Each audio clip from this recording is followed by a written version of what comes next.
Welcome to Lesson 21, where we move from Docker by default habits to production-grade container operation on Ubuntu. Back in Lesson 8, we covered LXD, system containers, essentially mini VMs. This lesson is about app containers, one process per container, OCI image format, and 3 runtimes worth knowing. Docker, the daemon-based original, Podman, daemonless and rootless by default, and Quadlet, which hands container lifecycle to systemed. By the end, you'll have containers running rootless and system managed. So let's start with the comparison that matters most. Docker versus Podman. Both run OCI containers, both pull from the same registries. Your Docker Hub images work identically in either. The split is architectural. Docker runs a root-owned daemon, Dockered, and the CLI just talks to it. Podman has no daemon. The CLI forks containers directly in your user session. That single difference cascades into everything. When Dockered restarts, your containers die, and you need restart policies. Podman containers don't care, because there's nothing to restart, and being in the Docker group is effectively root. Podman is rootless by default. The CLIs are intentionally identical, so alias Docker shard Podman covers 95% of daily use. Now here's why that rootless by default matters. Under default Docker, UID 0 in the container is UID 0 on the host. A container escape hands the attacker your machine. Rootless flips that. Your unprivileged user launches the container, and the kernel's user namespace remaps the container's root to something like host UID or rason. Inside, processes still see UID and behave normally. Outside, PS shows them running as you. Escape, and the attacker inherits your privileges, not root. Podman gives you this for free. Docker needs the rootless setup tool and dbus user session. The trade-offs are real. No ports below 1024, no privilege mode, limited mount operations. But that's the point. Rootless in production, unless you can document why not. Once you're running rootless, the next question is how containers fit into the rest of your system.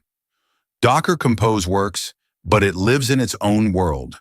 Separate process tree, separate logs, no journal. Quadlet, shipped with Podman 4.4 and up, fixes that.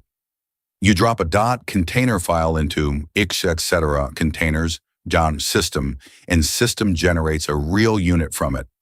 You get journal logs, after dependencies, restart our policies, timer integration, all the system primitives you already trust. Look at the unit on screen. Image, port, volumes with Linux relabeling, auto-update on a schedule. All capabilities dropped except net bind service, read-only roofs. That's a production container declared in 20 lines. No compose file required. Now for the gotcha that bites almost everyone in production, Docker silently bypasses UFW. You deny port 8080, you run a container with P808080, and that port is wide open to the internet. Because Docker writes its own IP tables rules into the Docker user chain, downstream of UFW entirely.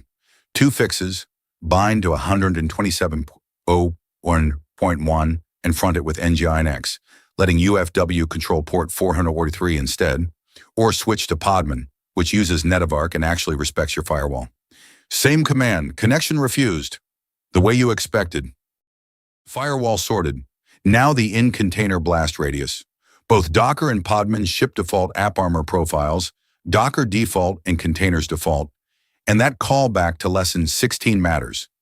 Those profiles can find the container process even when it's running as root inside. Verify it's actually loaded with inspect. Swap in a custom profile via AppArmor, jar parser, and Karn. Security opt when you need tighter rules, and then drop every capability you can. Start from uncap drop, all and add back only netbin service, chown, whatever the workload genuinely needs, which by the way is exactly what privilege throws away in one flag. Runtime locked down, now upstream at the image itself. A production image is small, multi-stage, and signed. Build tools stay in stage 1. Only the static binary ships in stage 2 on a distroless non-root base. Same Docker file builds identically under Docker, Podman, or Builda. And Build-A-Bud gets you rootless, daemonless image builds with no Docker socket anywhere. Then Trivy scans for CVEs before the image ever leaves CI. With images hardened, you still need the muscle memory for daily ops. So bookmark this one. The pattern holds across Docker and Podman. Lifecycle with run, ps, stop, rm. Debugging through logs, exec, and inspect piped into JQ. And disk hygiene with systemdf before the inevitable system prune. Because container storage fills fast and silently. Pin your tags, follow your logs, and when Quadlet enters the picture, these same verbs map cleanly onto system units. Now with the daily verbs in hand, the real question becomes which runtime to reach for. And the honest answer is, it depends on what you're shipping. For a single host app stack, Podman plus Quadlet wins on rootless and systemed integration. Inherited a compose file? Stay on Docker or switch to Podman Compose. Both speak the same dialect. Need a full OS with SSH and cron inside? That's LXD territory, not Docker's. And resist the reflex to reach for Kubernetes. For 80% of small business workloads, a single host with Quadlet quietly beats a cluster you'd have to babysit. Runtime choice made, let's talk about what will actually bite you. Number 1 is the classic. UFW deny on 8080, Docker run publishes 8080, and the port is wide open.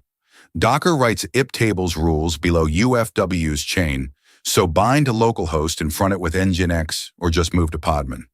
2. Containers as root mean a container escape is root on the host. Set user in your Docker file or go rootless. 3. Disk fills silently from old layers and dangling volumes, so prune weekly and alert on it. 4. Never ship, latest, pin the tag, let renovate bump it in a PR. And 5. Privileged is not a shortcut, it's a surrender. Use, cap add, or device and document why. So that's lesson 21 in one frame.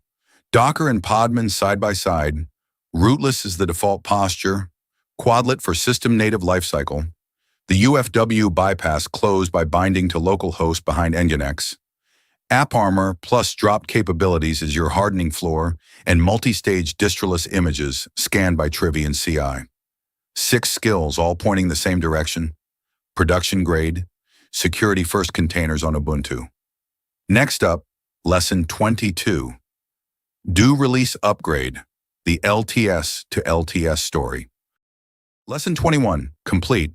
Containers are running, rootless, hardened, and managed by system. That box is checked. Next, we shift from runtime to the host itself.